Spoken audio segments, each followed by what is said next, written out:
Welcome to another show, everyone. Collectors, what are we doing this week? We're talking about those impulse buying. We've all done it. It's nuts. It drives you crazy, but you've got to have that item no matter how much it costs. What do you think, boys? You've all done it? Yeah, once or twice.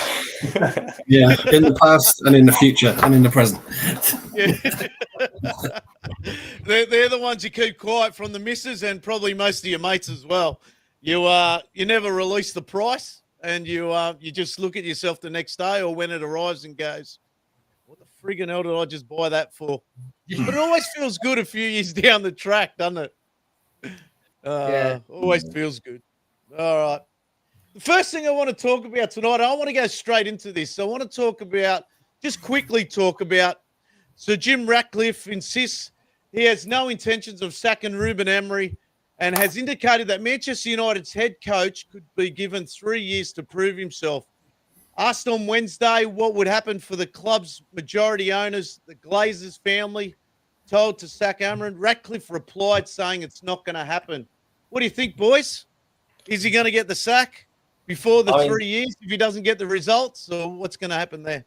It's nice to say that he's being supported. Whether it ends up happening or not, it is a whole other ball game. And but I will say, when he was at Sporting, it took him like a year before everything settled, and then got a lot better. And Sporting was a bit more of a shit show as well. So yeah. Give us your thoughts, boys. Give us your thoughts. For me, it's gonna take anybody. I mean, the longer the mess perpetuates, the longer it's going to take to solve it. So I think 3 years is absolute minimum. Whether it's 3 years or 5 years, they're getting to that point. Virtually where we were when Ferguson came in the late 80s, where it was a mess from top to bottom, and it needs major surgery, and it needs somebody to stick around. There's just no point. If we keep sacking managers every year, you just keep resetting and going back to the start, spending a bucket load of cash, probably on impulse buys, funnily enough. Then you just keep going back and resetting again. And I think at the moment we've got players that have been bought by 5 or 6 managers. They're all bought in to play different ways, and it's a mess. You can see it's a mess, and it's going to take him 2-3 years to get rid of the players he doesn't want, bring in all the players he does, and then we'll start to see what his philosophy is. Whether that's the right one or the wrong one, we don't know. The key is that the those in charge have got to back the right manager. Whether it's him, whether it should have been Solskjaer, whether it should have been somebody else, I don't know, but. We'll see. We'll see what happens over the next couple of years. Yeah, maybe we should have got one of those boys on from Manchester United into this program about impulse buying, because it's certainly been happening for a while at Manchester United, hasn't it? Far out. All right. If anyone, you got anything, Rob? No, I agree. And to be honest, I can't stand Amorim. His style is just, it's making it hard to be a supporter of football, let alone just Man United. But logic has to prevail that you got to give him time. There's a reason why his system's not working, and he's got players obviously playing out of position. He's got players that are on contracts from 5, 6, 7 years ago that they're cruising. Too much money, and they're sort of like there's no incentive for them to put that extra 10, 20%. So we've got to start filtering these players out, back the manager, and then get new ones in. You know what I mean? Like that's the only way to do it. To be honest, my thoughts are bring Ollie back now. That'll bring the vibe back of Man United. But if you think about it, if we'd backed him and kept him these last few years, would we be in the worst position? Probably not. We'd probably be in the same position, but with a more rounded squad, because you've kept the same manager, not gone through 2 or 3. So it's not an easy one, but you need consistency. You can't go sacking every year, regardless of need a manager. But you need consistency. I think we definitely need a manager to stay. Ollie loved McFred. I just want to say, let's not forget, not everything was roses with Ollie. He loved McFred. No, I agree. Yeah. All right, let's move on a little bit more. So the next one I want to bring up, I want to congratulate the women. Today they played their first Champions League game. They had a 1-0 win over Guerrera. I can hardly even say the word. But congratulations to her, mate. Letitia, the captain, stepped up, took the pen, and got him a 1-0 win. So good vibes for the women. They just keep stepping up every year. And the improvement, every time they lose players, they seem to bring new players in, and they all seem to keep stepping up. So congratulations to them. Massive for the women. And they are in probably one of the hardest groups in the women's Champions League. So good to see them get 3 points on the board, and I think they move to PSV next game. So or PSG next game. So good luck to them. Ella Do you Toon know got for man of the women- match. Sorry, mate. Ella Toon got man of the match this morning, didn't she? That's right. Yeah. Ella Toon got man of the match. Congratulations to her. She just keeps getting better and better as well. Yeah, she was unreal in that midfield. I was lucky enough to watch it. One of the boys had Disney on the TV, so I just clicked on and had a good watch. So it was good. It was a very good game. They had a lot of possession of the ball too. They had like nearly 70% of the ball. The only time Val came into it was probably the last, I don't know, maybe 5 to 6 minutes of the game where they started pushing players forward. So good luck to them. Good luck to the girls. Anyway, let's get on with the pod. Impulsive buying. First question I want to throw out there. When passion beats logic. So, look, I'm the worst probably. I don't know if I'm the worst for it, but definitely when it comes to passion and logic, if I'm watching games, replays, and just getting on MUTV, and then I see something, or even just going through old programs and I read something, mate, I'm straight onto eBay, or I'm straight onto wherever I can go, usually Paul maybe, and try and find something to bring into and bring something into the cave. Where are you boys at in this situation? I'll start with you, Jordan. You've got like 450 jerseys, so yeah, clearly I'm terrible with it, aren't I? Yeah. I am terrible for watching an old game and trying to find something to buy from that game. Like I'll sit there and I'll watch stuff, and even down to you watch like, I wouldn't even say like documentaries, but you watch like a video on a player from a season and you watch how they played for that season. So you go and buy the jersey with them on the back. And then it turns up 3 days later and you think, where's that going to go? So yeah, I'm terrible for it. I'm a terrible mindset in the way I think of when I see something too that I want. Instead of just thinking I'll wait and try and maybe find a deal or something, I just buy it. And then I think maybe should have just waited a couple of weeks, maybe should have just held off, or, did I really need that? But I love collecting, so I always think I need everything. I can never have enough. I can never have too much. I'm never satisfied with what I've got. It's just an ever-growing addiction, really, isn't it? It's better. It is a drug. So look, we've come to realize that, and that's why we do the Wednesday pod, because my name is Adam and I do have a problem. So it's always good to talk it out with the group.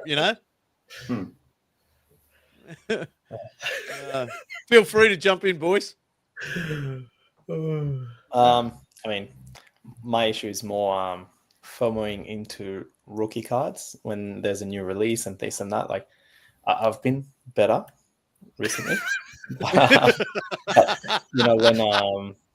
when Hoyland came out, Garnacho came out, and I was like, I just gotta get one. I just gotta do it. And then now I look back at the Hoyland one and I'm like, well, I could have got that at 10th the price of what I paid probably. So but I've been significantly better. I've resisted the Cheetah Obi ones 3 months ago, and I reckon I can get them much better now. So for sure. Why is everyone hesitant? Because everyone's really nervous on this. Of course. I feel like we're all about to give our answers of what we've done wrong in our lives. It's like your brides are watching the show. Yeah.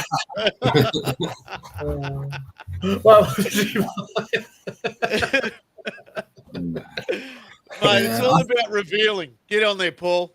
Yeah, I'll say. I think Jordan, you said it in probably last week or the week before about addictive personalities, and a lot of the traits that you read about for addictive personalities, I think I would exhibit them as well. But for me, I kind of lurch between certain things. So I'll go through a phase of programs. I'm filling holes in program seasons, or then I'll lurch to tickets, and then it'll be newspapers, and then it'll be something else, and then I'll go back to this, then I'll go to trading cards, and you just end up with stuff. And I've probably got an advantage over you guys in that I have the UK address that I can. So rather than if I do find stuff on eBay, I can get it sent to my mum's house, still in the UK, and then when I go back, I've got the double hit, because then I've got like literally a huge mound of mail waiting for me that I can kind of go Christmas all over again. I should have brought up one of those photos you do send me, Paul, when you start unraveling stuff. It's like Christmas.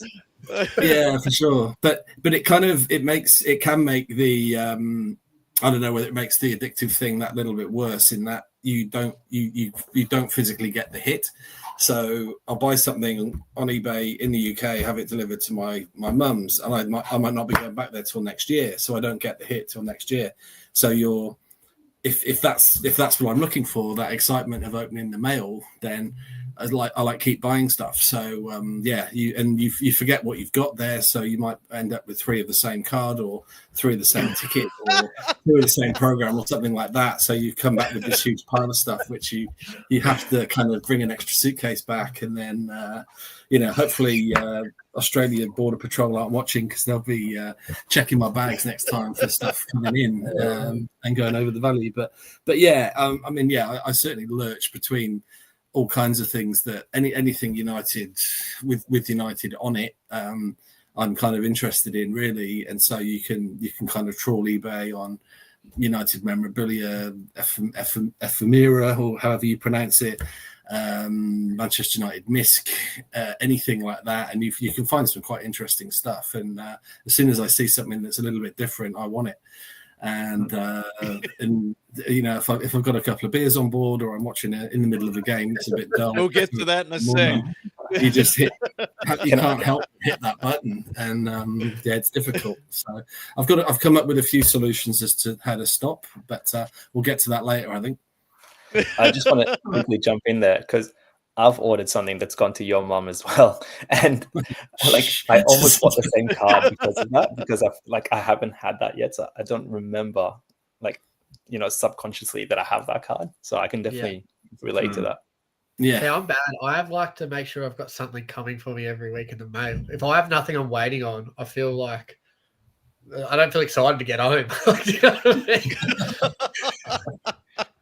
It gets worse when you have kids. It's never like one thing. Like, you're always waiting on 3 or 4 packages, and you're like, surely they come today. Surely they're there. And then only one comes. You're like, shit, maybe I have to buy another one, and they all come together. No, like Yoni was saying, once you have kids and you brainwash them to be a United supporter, like hard, whatever. Like he's the same as me. So like I'll be now going through. I think Adam, you put me onto on Facebook a group. And I'm looking and I'm going, oh, yeah, United. Whether it's expensive or not, it's just he loves it. And now I'm just seeing all these like things that I'm thinking are good deals or whatever. And then he's just like, yeah, I've got it. I've already got it for him, And it's sort of like he's got doubles and triples of things, because I can't remember what we bought. So I'm just buying more of it, And that's the same, just packages. And yeah. But you guys need spreadsheets. Hey? You need spreadsheets. Ah, man, I've got... Well, everyone has as much time as you have. I need spreadsheets for all my stuff that I'm buying. Like today, I was in football and I walked out with the new jersey. I wasn't planning on getting it. I tried it on. It sits well. It's a nice cut. Let's go. We'll put Cunha on the back and walk out with it. So, yeah, impulse buying. I can relate with Paul on this one because I was saying to the boys before we came on, I was watching the 68 European Cup final, and mate, my brain just started going nuts on it. And I wish I could sit there and just watch it. And I've watched it probably about 5 or 6 times. But soon as the game starts going, I see something going on. I not just only want an item, even though I've got items from that game, I'll start thinking match ticket. I've got the program. I might need a signed program. I'm already on the hunt for one of those. I've already in contact with someone, or I start thinking on eBay, do I go to a different country, or do I do this? Do I do that? My brain's going crazy. Honestly, I wish it would stop, but when you've been doing it so long and you've got so many different tactics for it, it's endless. It honestly is endless. And it probably doesn't help when you get people messaging you, is this fake, or where can I get this? And it's just, the rush just keeps going and going and going, especially in your own little community that you got. It's a tough one, but unplanned buys and stuff like that, I think it's just part of collecting, because once you've got that item and it arrives that day, the first thing you look at is the condition. So once the condition arrives, and especially on the historical stuff, I don't know about you, Paul, but like if I have an old newspaper come in or something like that, or an old program, or I'm one with old programs, if there's somebody's filled out like the team, so in the middle of this, you've got the team list inside that. So this program, I'll get to this program later on. This is from the 1964-65 season. So you'll see the team inside there. But back in those days, a lot of people used to go in there and fill out the subs. They used to fill out the subs. They also used to cross out a player if they got injured, because back in those days, they never had 3 subs or anything like that. They would have to call in a player. It's like when George Best made his debut. He didn't know he was playing. I think Paddy Crerand actually told him that he was actually playing in the game, and George never believed him until Busby told him. So it's little things like that when it comes to match day programs from the early days that I look for, like little tears, or I look for, whether the token's been cut out for the cup ties, or things like that. I get excited about that kind of stuff, especially once I've ordered it. And my thinking is hopefully it arrives too. I've got a few UK addresses. So just to check, you're saying you prefer them with the team changes in generally? Or I like when people have written in them, because what happens is my head starts going, I wonder who that person was. I wonder, or this person was, things like that. And especially if it comes from the person, then he can tell me when he wrote in there and stuff like that. So I get a story behind the program, and that addiction about that story is, I find it better than the actual program. That's why, Paul, I always say to you, tell me a story about when you're at games and stuff like that, because you've done that like a lot more times than anyone sitting on this panel. So I love listening to those stories. I can listen to them all day. My uncle used to tell me them all the time, and I used to sit there and he used to tell me about Best Law and Charlton. Pele never even came into the mix with my uncle.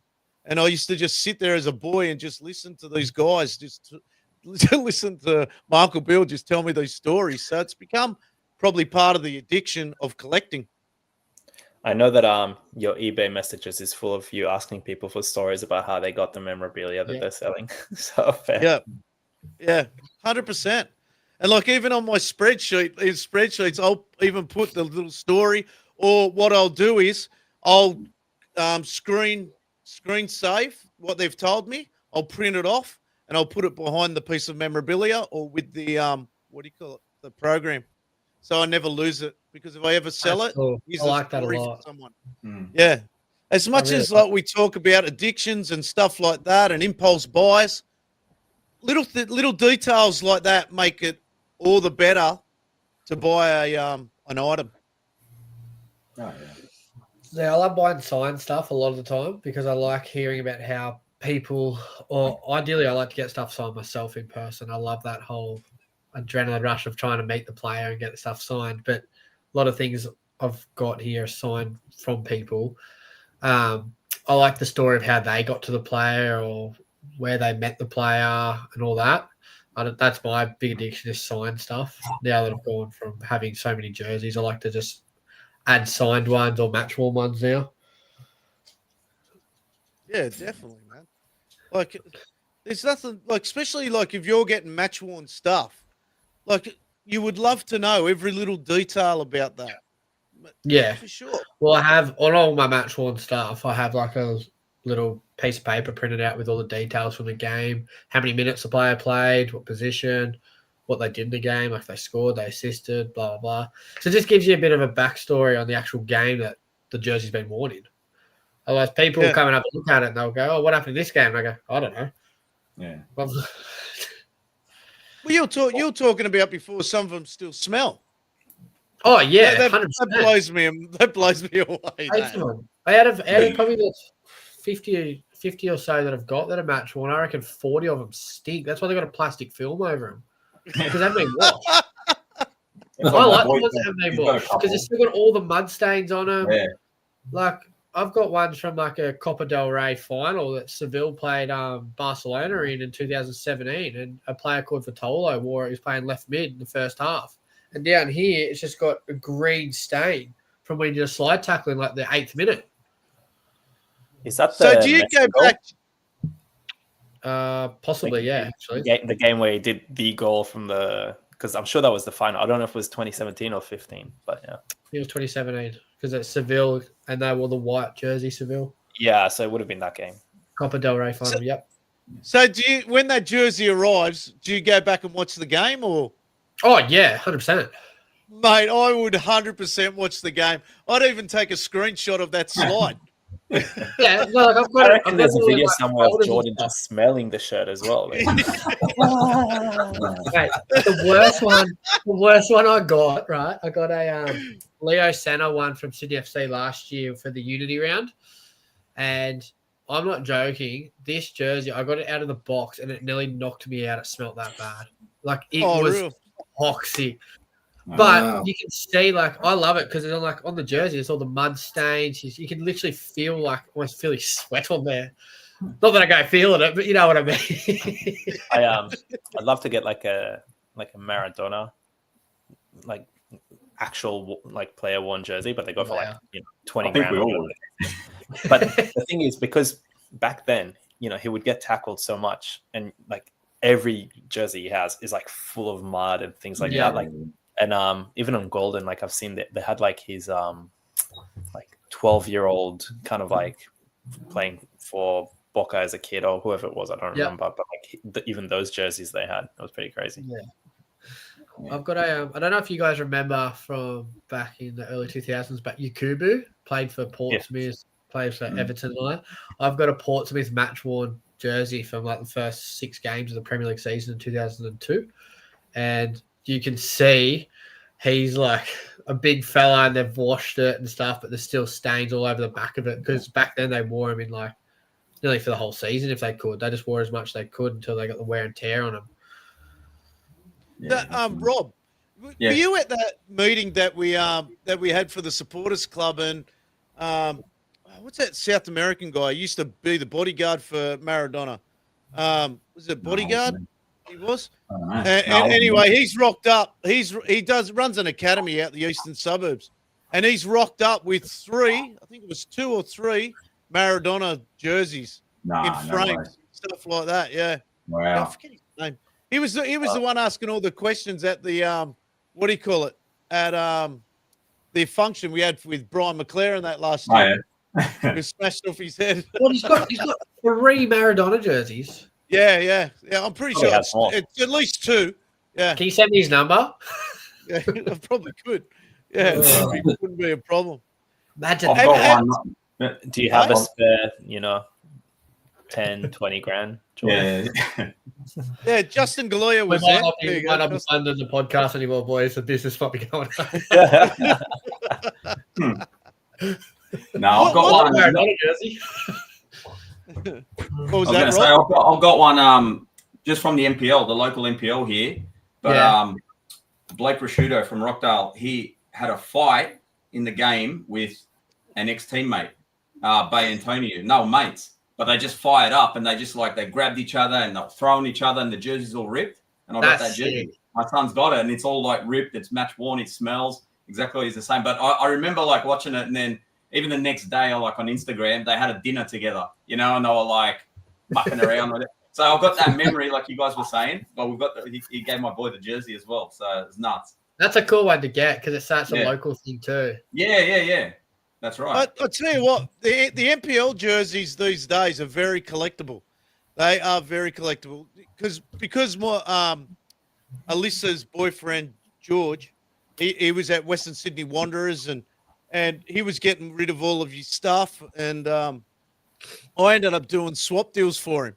I did a swap deal with the Football House. He was an Arsenal supporter, so I sent him a whole heap of Wanderers match-worn stuff, and he sent me I think 5 or 6 Arsenal jerseys. So they're very collectible. NPL, W League, Especially A-League. now with the championship coming up, they're like the inaugural jerseys. Give it a few years, like they'll be hard to get. Well, definitely. What a role he just signed for Avondale. Imagine getting his little match-worn jersey from that. That'd be cool to pick up. Yeah. So there's some impulse buys for you boys, or impulse things you can do. Go to an NPL match and hit up a player for a jersey. Oh man, at the final, what was it, Rockdale versus Apia? They stripped the kids stripped the boys down to basically their shorts. That's all they can I have this? Can I have socks? Some of the boys were going into the sheds, getting their training gear, training socks, and all, just throwing them in the crowd. Kids go nuts for it. Yeah, it is. It's so big now, like the NPL. Like, Rob, you're always at the NPL. I'm always at the NPL. The crowds are unreal there. They are so good. It just takes you back to the NSL days. Yeah. I'm still we're not in Melbourne. If we're in Melbourne, it's next level there. Oh, Melbourne's next. So what do you call it? The B. Look, I know we're a bit off topic here, but it sort of relates into it. We've got the B League starting this weekend. Tomorrow night. Tomorrow night. Yeah. In the Olympic. Yeah, and I know. What do you call it? Because Aaron Kira's boyfriend, he's part of the. He's not going away with Marconi first team, but he's been training with the B League side, and they're on their way down to play Heidelberg. So on the weekend, they're no group of Wolves. So so there's some big games. One of my very close mates that I played with growing up, Aid Bryce, was a captain for Avondale, and I know it's a bit off topic, but they lost in the semi-final of the Australian Cup, and he was sending me some videos of like the fans and that at the game, and man, it looked better than any A-League fan squad I've ever seen, and this is for Avondale. And he's like the club captain there. And he's killing it. He should have been playing A-League years ago. But anyway, that's off topic. We should do a B-League pod, maybe. And maybe an NSL. NSL, far out. I just never get that out. NPL pod.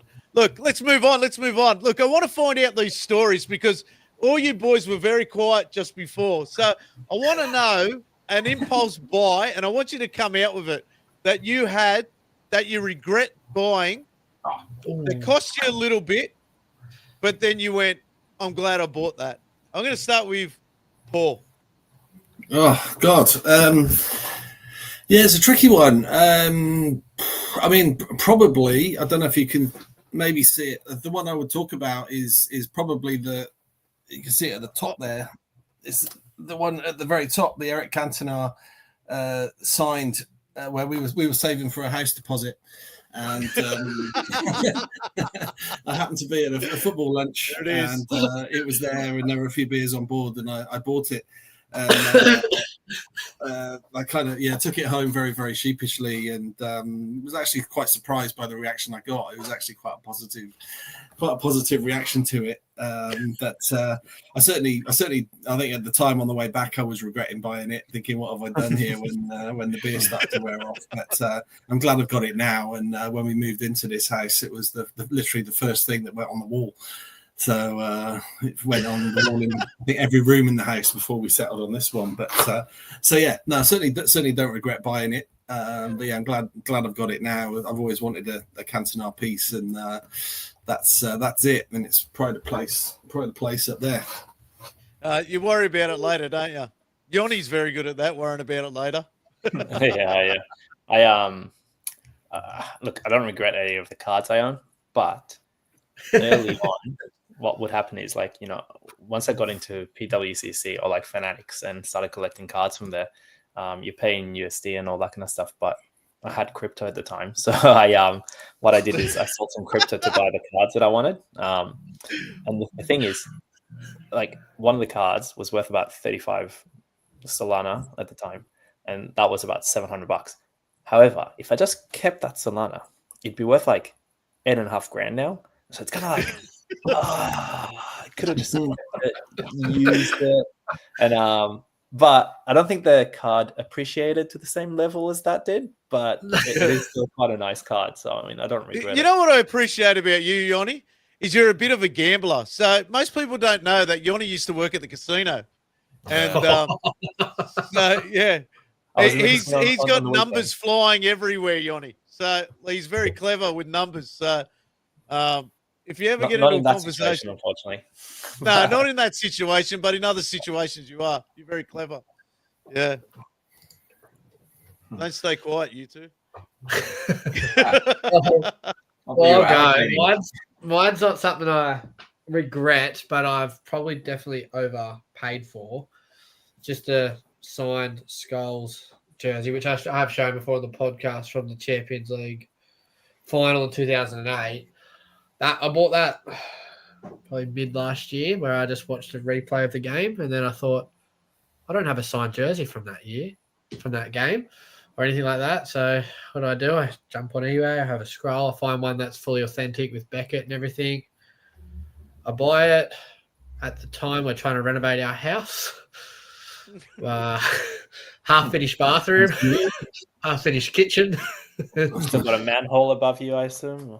Correct. Still like that. And we bought that, and I kept thinking to myself, "Nah, it's worth it. It's worth it. It's worth it." Then it turned up, and I kept thinking, "Where the fuck am I going to put it for the price I paid for it? It's got to go on a wall or something." And one thing led to another. I'm very, very glad I bought it, because it's something that'll never sell. It'll always stay with me. But it's one of those things where, from the moment I watched the game to the moment I bought it, was probably 7 minutes. Probably waited 7 minutes. And it was purchased. I didn't have much patience for it. I wanted something, and I wanted something Skulls. So yeah, that's it. So were you watching? Did you say you were watching the Champions League final, or? Yeah. It was. So it was then. It was from 2008. Was it? No, so I rewatched the game in last year. And I think it was June last year. Just rewatched it on the TV in the lounge room, home by myself. Started halftime came on, started like skipping through the halftime thing. I thought, I'll just have a scroll on eBay. COVID was bad, man, for all that kind of shit. COVID was bad. You know what? COVID probably started all this selling and stuff like that, because I know in the UK, a lot of people in the UK were struggling with electricity, everything like that. So everything just came to light in the UK. eBay just went nuts. Postage was still pretty reasonable then.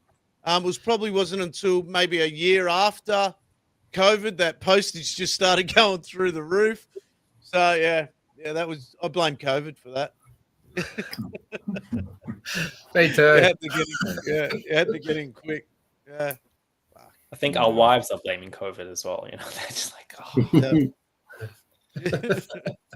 What about yourself, Rob? Look, there's multiple. I've got a whole bunch of books here that I've just gotten on a whim right next to me.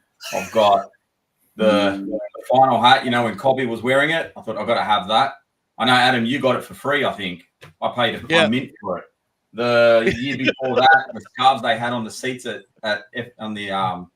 Wembley after we won. I think it was the Carabao Cup or something, or the FA Cup, one of the two. I've got to have that. But my prize piece is that one there. I know you can barely see it, but it's a piece with Alex Ferguson requested a painting from, I think, Stuart Beckett. And basically with this piece, there's a letter from Ferguson's office saying which players he wants in the painting. And I've got a list of them here. There's Santos, William Charles, Schmeichel, Beckenbauer, Duncan Edwards, Paolo Maldini, Charlton, Van Basten, Figo, Pele, Maradona, Di Stefano, Cruyff, Garincha, and Ferguson as well. And basically the only two signatures that aren't on it are Garincha and Duncan Edwards. So I was just like, do I, don't I?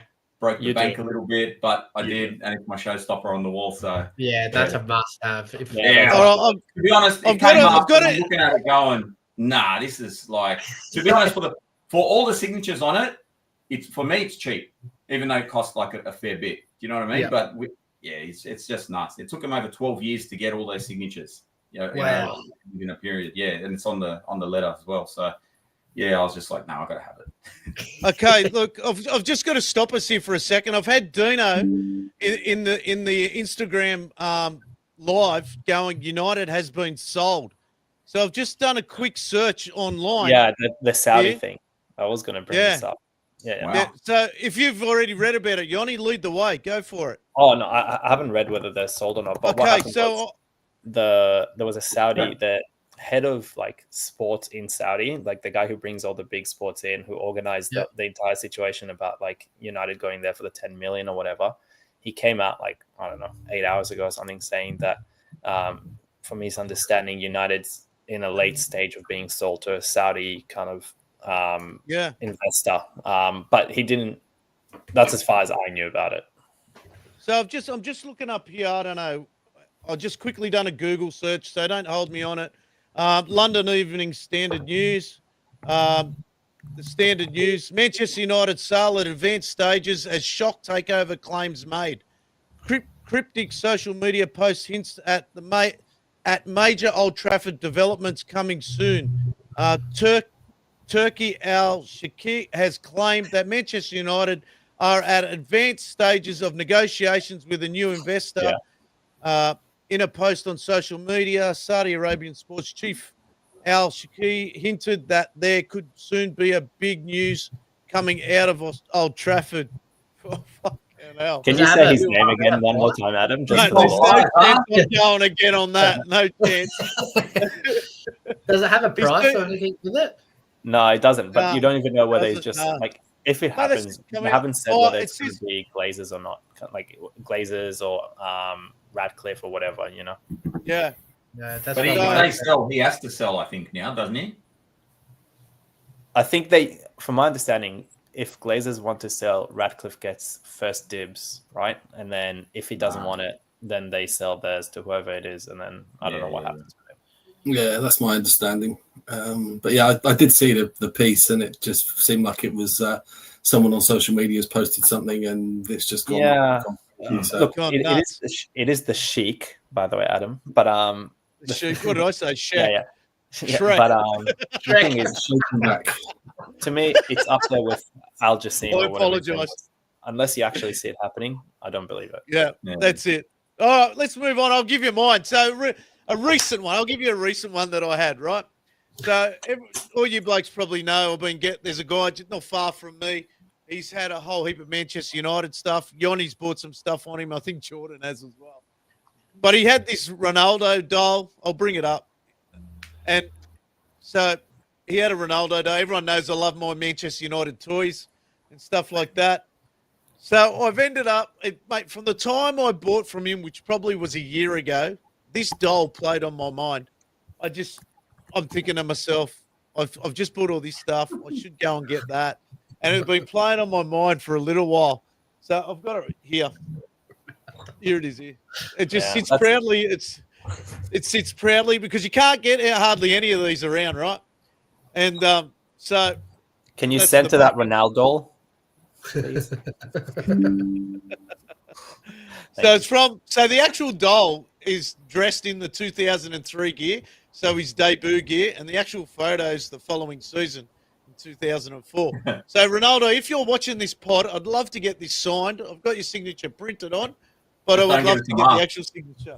So that was one. I worked a Saturday, and my boss goes, "How come you're working Saturday?" And one of the boys goes, "Oh, because he wants to buy something."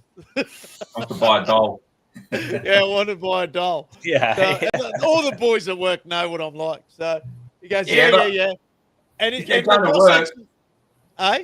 Sorry, man. I was going to say, going to work, we went for coffee. I think I mentioned it to you once, Adam. And then all of a sudden, there's a coffee shop, and behind there's this big shed with just like junk everywhere. You know what I mean? It's just you can find deals and all that. And then I see this little display case with United stuff, a few football things, and I'm like, what? Signed Beckham books, signed Roy Keane, Robson, all this sort of man, I walked out with more than a coffee, I tell you, and then went back the next day. Man, expensive coffee. I've actually got the man in the Instagram chat. He goes, mate, best buy ever, I reckon. I don't know. I think what I bought from him is a bit better, but That was all good, mate. The stuff he's still got stuff there. So I might have to work a couple more weekends and come down and collect the rest. So that was my impulse buy at the time. So I want to talk about going to functions. So we go to functions, and I've got a fair few mates, and I've been to a few with Paul as well. We went to the Premier League one this year, and funny enough, they never had anything for sale this year at that function. I was surprised. They usually do. I was relieved as well as surprised. So most of us know when we go to a sporting function, they've got memorabilia on tables and everything like that. And I always look forward to the auctions. I always look forward to it. Everyone's probably 10 beers down, and everyone's throwing hands up everywhere. And I generally just sit back, but I have had a couple of times where I've thrown the hand up and I've actually put a few bids in, and I'm sitting there and watching the bids go, and all I'm thinking to myself is, fuck, I hope someone bids. I hope someone bids. I really hope someone bids. That is me on PWCC. Like, you have no idea how many times I'm like, let's just see how high it will go. I'm willing to do this. And then it's like $500-600 more than I should be paying already. And I'm just like, come on, please. It has happened to me where like I overbid like a day in advance. And I was thinking, surely someone will bid it the next day. And no one has. And I'm like, well, that's mine now. All right. I've done that on eBay plenty of times. Let me tell you. Max bid, and then someone bids up to it, and you're just dying for someone to bid over it. I have a mate, Jay, and he's terrible when it comes to auctions and stuff, right? He'll go to events. The other week he went to a boxing event. He doesn't watch boxing at all. He walked out with a Mike Tyson signed glove and a Muhammad Ali signed glove because he bid on them, and no one else outbid him, and he sat there thinking, fuck. So now he's got them both at home. He doesn't even watch boxing. Still a pretty good piece, though. Yeah. What about yourself, Paul? Have you bought at these functions? Have you bought?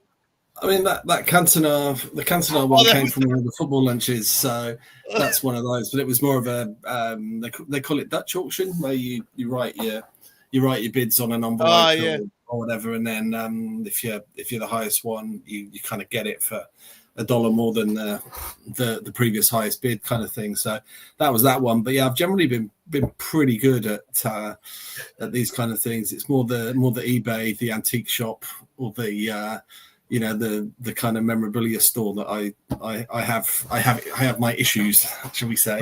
But yeah, I mean, and in Australia as well, if you do go to one of these events, it's pretty rare.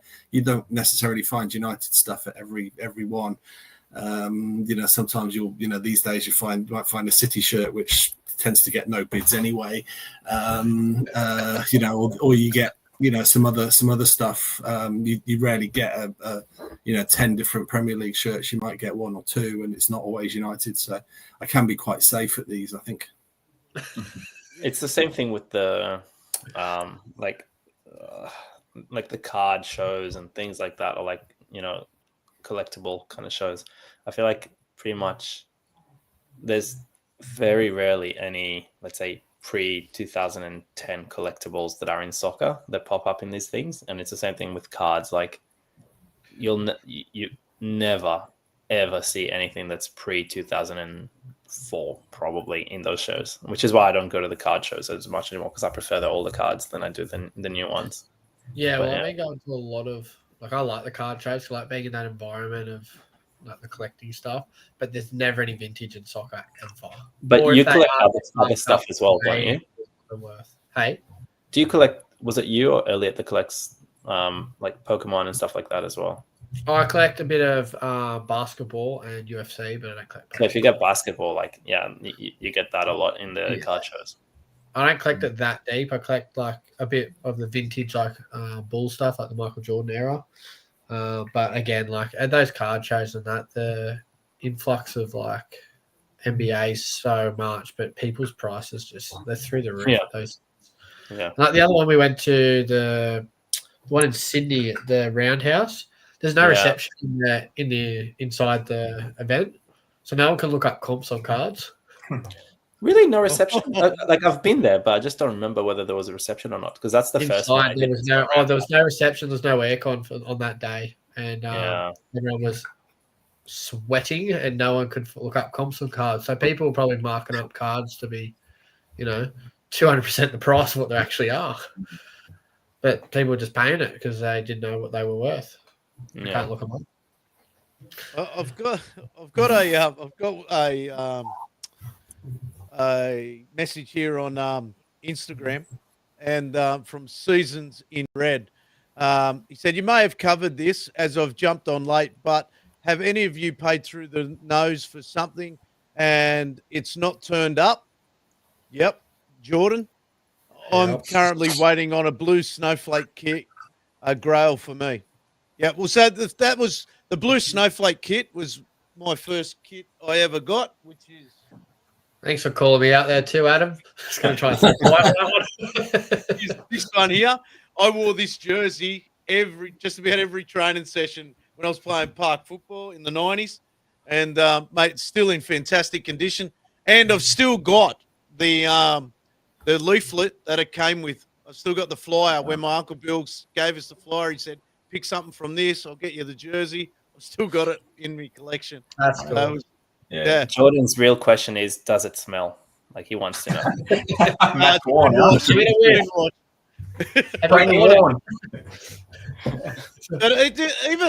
even paid through the roof, like for jerseys, like 80s jerseys. I've paid a couple of hundred for a few of them, for probably 2 or 3 of them. One was Ian Cosley. I really wanted it. He had I think it was the 87 or 85 jersey. Got it just here. He actually won it at the what do you call it? When the tour was out here in 2022, I think it was. He won it there over in Perth. And I said to him, I did what you did, Jordan. I said to him, if you're ever looking to get rid of that, make sure you hit me up. Even this one, the 1990. At 1990, I got this as steel. I got it for like $100 original from a bloke in Bondi. He wanted to sell his dad's jerseys. So, oh wow! Yeah, guy in Bondi. I've definitely paid overs on a few jerseys. Just like one, just that pops into mind is it's not Manchester United, but the 1998 Florentina home with the Nintendo across it, Buddy Stutzen on the back. What a jersey! Like when the retro jerseys became a big thing. Have you got that handy? No, it's in the other room. Oh, it's in the other room. Fuck, he's got 2 wardrobes full of jerseys. Yeah, 2 wardrobes. I've only got about 200 in that wardrobe, so the rest are in the other wardrobe. You have more wardrobes than your missus, eh? No, surprisingly, no. Don't get me started on that, though. We've been talking about paying over, but what good deals have we gotten? Do you know what I mean? Like, because there's got to be a few, like I know I've got one where just a random, just on Marketplace, and I've racked up I can't remember what jersey it was. A United one to buy, about $40 or something. And he goes, "Oh, if you throw in another 50, it was the the skinhead Beckham, the Umbro jersey. Yeah, it was that." And I'm like, "Yeah, I'll take that. Perfect condition. It's like $50." And I was like, one of my favorite jerseys, like authentic, and I was there lucky enough to see it, like when I went to pick it up, and it was just like, oh, thank you very much, And just always on the lookout for those good deals. How about you guys? Adam's definitely. Oh, mate, I know. Yeah, I know you. Yeah, I always ask Adam, can you share the good deals? And he's like, oh, sure, yeah. And then he just buys them all.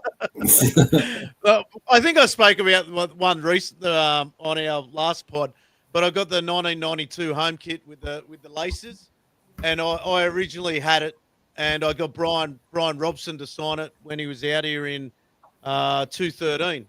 And I regretted getting him to sign it. It looks lovely on the jersey and everything like that, but I really, really loved watching it, wearing it. I really love wearing it.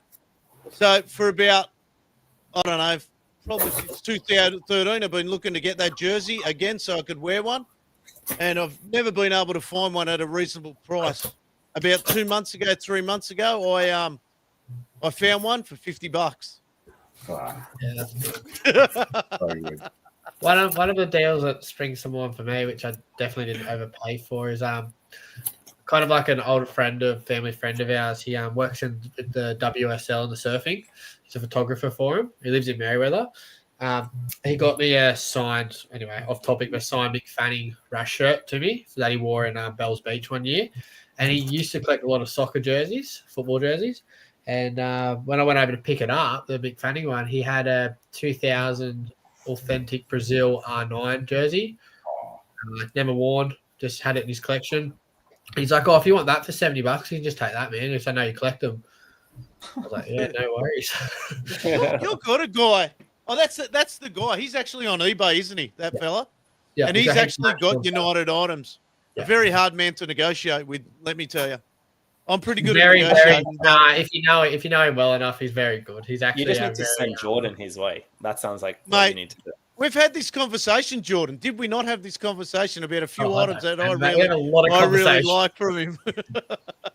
I get a lot from him because he works he works for Rip Curl. So I used to be a pretty big surfer growing up. So a lot of this, he gets me a lot of surfing memorabilia. Mate, you should be going straight to him because he's got some fantastic items on eBay. Yes, working out a deal with him. So I got a match award Frank Ribéry off him the other month. Actually, that was pretty cool from when he played in Marseille. Wow. But just some of the stuff I say that he's got, he says it's like match worn and stuff, but I don't know if it actually is. His knowledge in football isn't like high, but he's just got just likes collecting. Yeah. He's all surfing, like he's got everything surfing you could imagine. Yeah. But anyway. Cool. Yeah, I mean, I'm not a great shirt buyer, but what I do like getting in the UK is looking for the bundles. And I kind of half mentioned it before, like bundles of United stuff. You might see like a 5 pictures on eBay of just like a pile of stuff, and if you go through, if you know what you're looking for, sometimes you can get something. And something I was trying to complete a few years ago was the 57-58 program set for the season. And what a lot of people don't know is that there's, I think it's, I need to put my glasses on. I think it's number 10. Number 10 is this one, which is FA 11 versus the Army that was played at Old Trafford. Mate. It's like number 10 in the set. But I just in this pile of programs, you could see it was like programs from the 50s and 60s, and you could see the kind of bottom corner kind of sticking out this bit, and it was like that's one from the 57-58 season. It's either one of the European ones, but I could see there was 4 or 5 similar, so I was like, well, the chances are one of them is going to be that. So I picked up the set, and it was a big bundle of stuff. I was in England, I was lucky, so I was able to go and pick it up. I had to drive a couple of hours to go and get it, but literally sitting right on the top was that program. So I was pretty pleased. So it kind of completed the set, apart from the famous Wolves program, which was the one that most of the copies were burnt immediately after the game. Well, apparently there's only 3 in the world of that, and I know someone that's got, I think 2 people that have got it. I know. Yeah. Only 3. There's 1 in America and 2 in England, I think. Yeah. So so I don't think I'll ever get one of those, but you never know. You keep looking. I know what it looks like, and so if someone does have a pile of them, but yeah, I think if you know what you're looking for, and you do see these piles of MISC, and I know I've got some quite rare, old United T cards and stickers and that kind of stuff in these bundles where they're just 1 or 2, and the person's obviously just found a pile of something somewhere in someone's stuff and decided to put it on eBay. So the bargains are still there if you know what you want. 100%. There are so many bargains still around. I'm still finding them, obviously, and but you know what? I want to move into our favourite segment. All right, that's probably a good segue into our favourite segment. All right, we're going to move into. Here we go. Oh, it's the new jingle.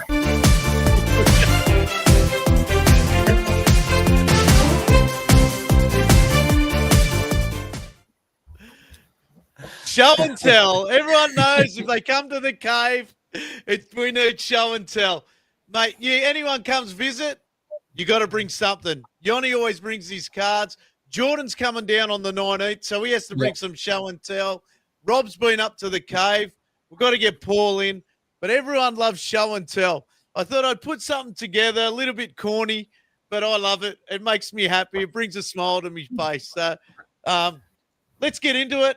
I've got everyone's photos here of what they want to show off today. I've got something. Gives me a reason to go on eBay when we get off this podcast. I've already got eBay Marketplace and Adam as like my 3 tabs. You have to get motivated.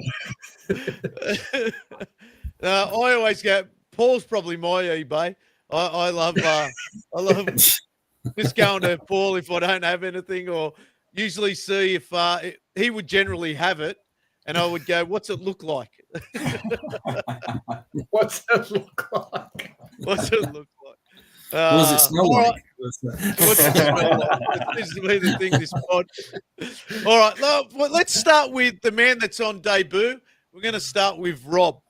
So I'm going to put up something Rob sent me. He did send me a few things. I've got one up. Sent me a few, but I'll put this one up, all right? All right. This one here, which is an unbelievable item. Yeah. Really looked at it. So talk us through it, mate. This is your item, and I'm guessing it's from Stuart Beckett. And That is I've seen unbelievable. a lot of Stuart stuff, but I've never seen that. Yeah, man. I was just on, I think it was Facebook, and just on a United group, it just popped up, and I looked at it, and I was like, oh, wow, this is good. And then I left it, and it's sort of like I looked at the price, and I don't think he had the price up. And then so I inquired about it, and then he told me the price, and then I left it. And then it was like, I think I was working night shift. So, like England over there, good time, normal time. So then he's kept messaging me, and then I'm like, all right. The interest is there. And I left it. I had a bit more work on, but then it's on the back of your mind, as you know, and it's sort of like, but it's a good piece. And like I mentioned the names earlier, and I think Maradona and Pele, they just stood out to me. Just having them both together. I always wanted like a Maradona and a Pele piece, especially now since they've passed away. So talk through the names that are on the actual piece. I'll just bring it up. I'll just bring it up again. So it starts with Ferguson, and then there's Djalma Santos, which I don't know too much about, to be honest. William John Charles. So it's basically it's called Out of This World, and it's Ferguson's all-time world select players from 2002. Oh, right. Yeah. Far out. I can send you some more up close photos so you can get a better look at it afterwards. He's made a list of all his all-time players, and so there's a couple of those on. There's Schmeichel, Franz Beckenbauer, Duncan Edwards, Paolo Maldini, Bobby Charlton, Marco van Basten, Figo, and Pele, Maradona, Di Stefano, Cruyff, and Garrincha. Did you just say Duncan Edwards? So I'm guessing his auto's not on there. No. So Duncan Edwards and Garrincha, they're the only two with no signatures because obviously. Yeah, right. But there's a place for them. Yeah, there's a place for. So they're in the photo. That's phenomenal, man.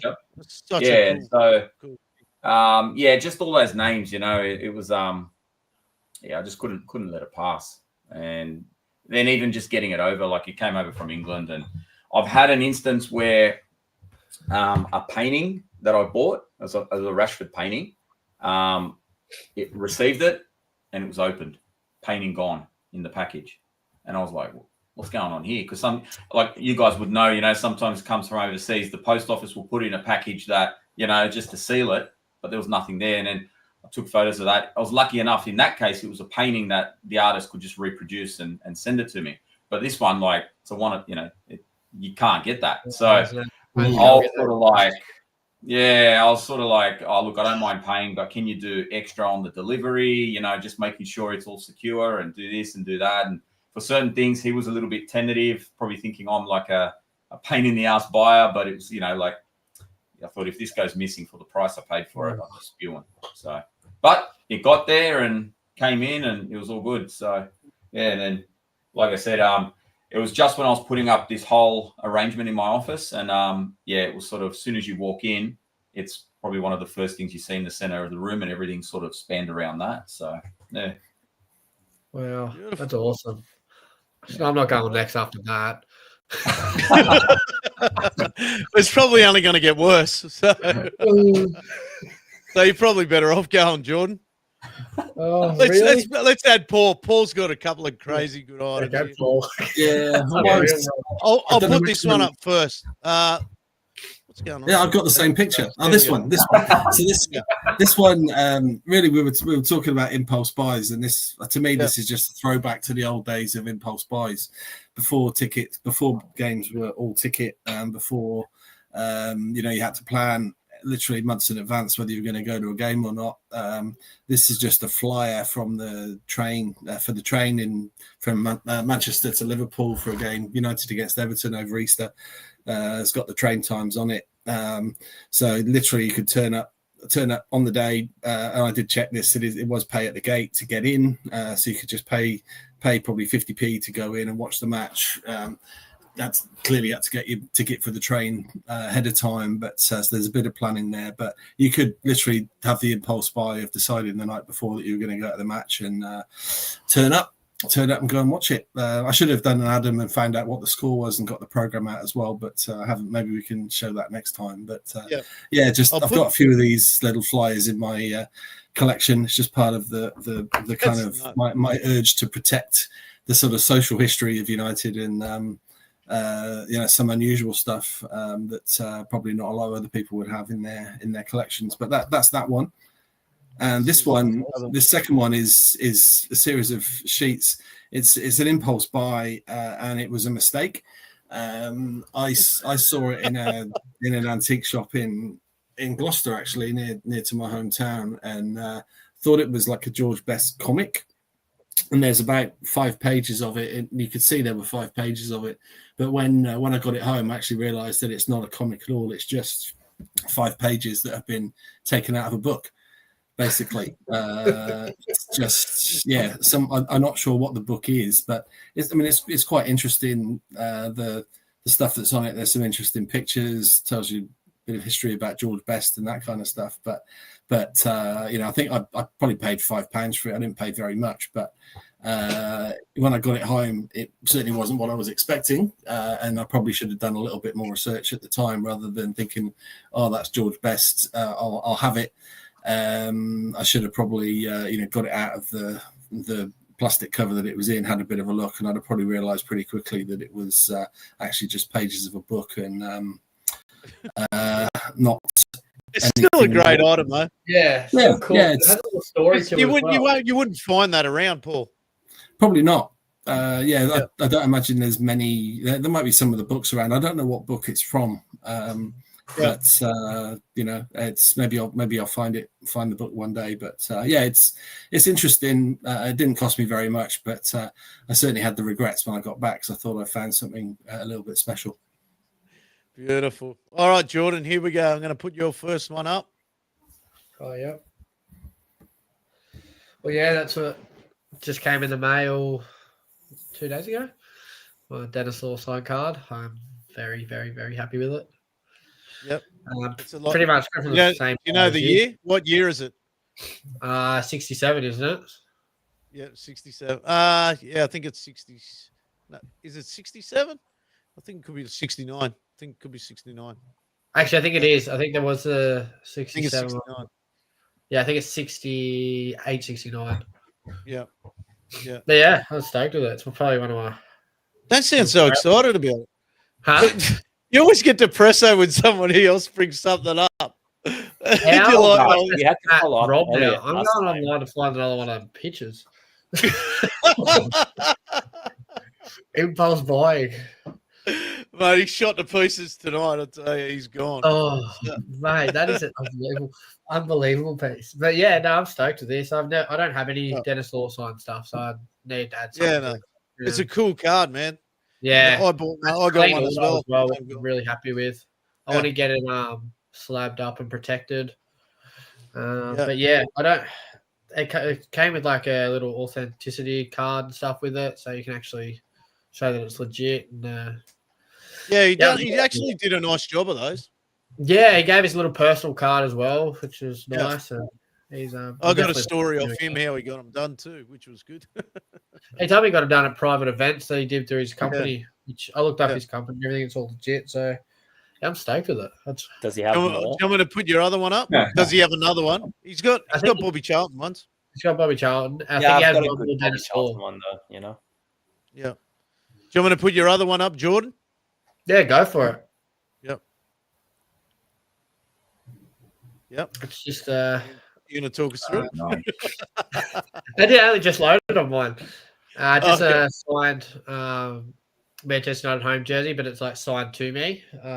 Obviously, with my jersey collection, I like to get a lot of things signed and stuff, but I love being able to get things signed in person and getting it dedicated to me. That's a big thing. Is like I know a lot of people just collect autographs and stuff, but I like things that are, to Geordie, and they've got a little message or an inscription or something. It just means a little bit more. Because I'd never sell it either way. Like even if it was just his autograph on it, I'd keep it. Also helps that I've got another 2 jerseys just signed by him. So this one, if I ever get into trouble, I could sell those before selling this one.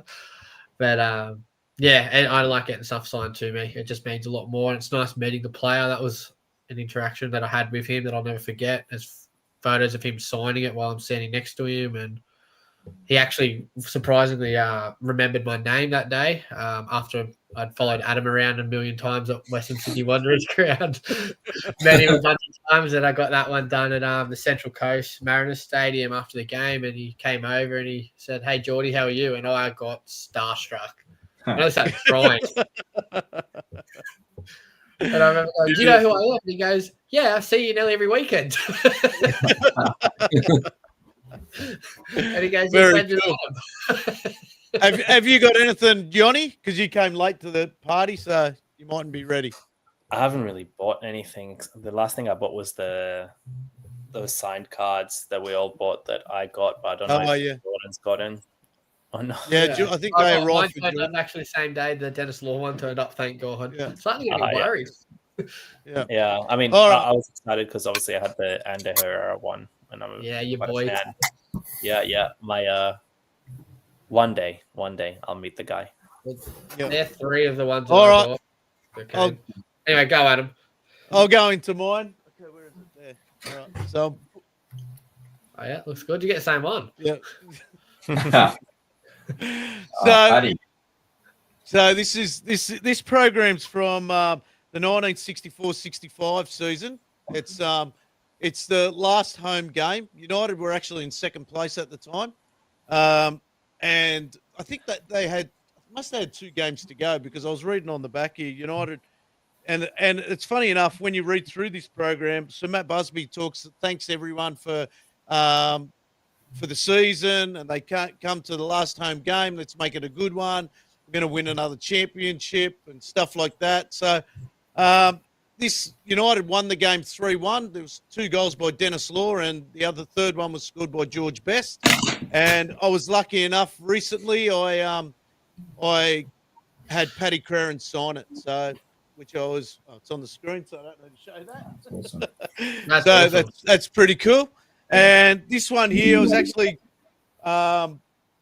Susan in red mentioned one of the Malta supporters groups has an original Belgrade program from 58 and the first game after the disaster. So, and he's got mental on the end. So I've actually got one here. I've got the first league game from the 1957-58 season, Manchester United versus Nottingham Forest.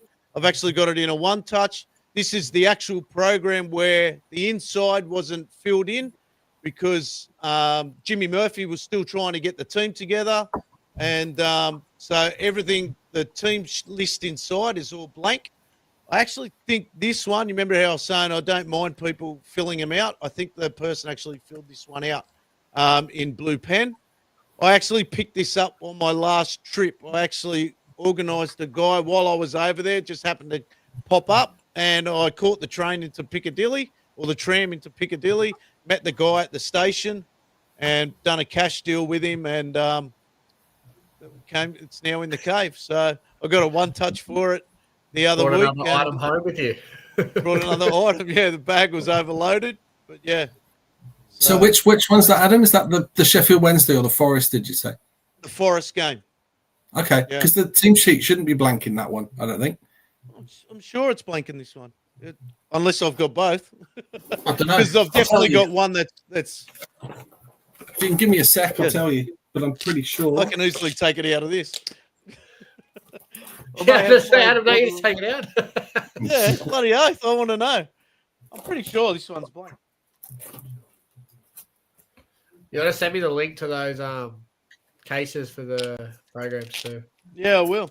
I'm pretty sure. I could be wrong. But I've definitely got one of the blank ones because that was the deal. This is the Sheffield Wednesday one. It looks the same, other than it says Sheffield Wednesday on the front. It's Forest on the. Here we go. Let me have a look. Go through it. So I don't. Oh no, this one's filled out. So I do have the Sheffield Wednesday one. I must have it in the that one's filled out. You're right. Yeah. That's the Sheffield Wednesday one. Yeah, so I've got the Sheffield Wednesday one, which is all filled out in blue pen. I'm pretty sure. So yeah, mine's blank. So I got the wrong one out. I quickly ran over and brought the wrong one out. I was going to say when you said Forest, I was like, oh, maybe. Maybe they both were, but was that the league game versus Sheffield or FA Cup? The FA Cup final was FA Cup.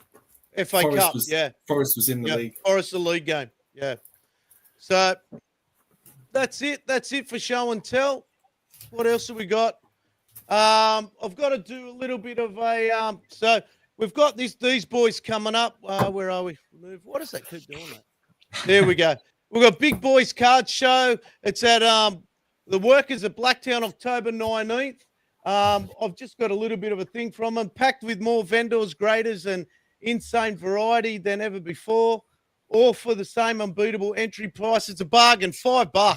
$5 to get into this show. Most of them are like $30. So it's a great one to go. There's a Pokemon tournament going on there. They've got Gathering for Mana Masters, Claim the Crown, Sports Card Zone, meet passionate collectors, discover rare finds, and trade your way to the next grail. Secure your spot early. What I'll do is in the tube, I'll put a link in there, but they're on Instagram, Facebook. Get to this Big Boys Card Show. I'm guessing it'll be like not as big as the other one, so it'll be pretty intimate, but $5. It's an absolute bargain to go and get some cards and see if you can find your grail there. What's you got on there? Pokemon, TCG, All Sports, Labubu, One Piece, Star Wars, and heaps more. So they've got their website down there. They've got a QR code. So we're linked up with these boys today. So I think Jordan and Yanni are going to go out there. We're going to meet out there and have a look at the show. So yeah, I'll be there. Yeah, I figure for $5, what a bargain. It's worth going out there and having a look. So I've never ever seen that show. Apparently it's been around for a little while. So it was good that it popped up today. So thank you, boys, for coming on the show. And I'm definitely going to go into my programs now to find that Sheffield Wednesday one because otherwise I'll be on trying to find one. I'm pretty sure it's there. Oh, no. What have I done? That impulse buy will be coming into play. So thank you, boys, for coming on. Thank you, Rob, for making your debut. Yanni, Jordan, Paul, as usual, full of knowledge. Thank you very much. I'll talk to you later. See you later. See you later. See you guys. Goals!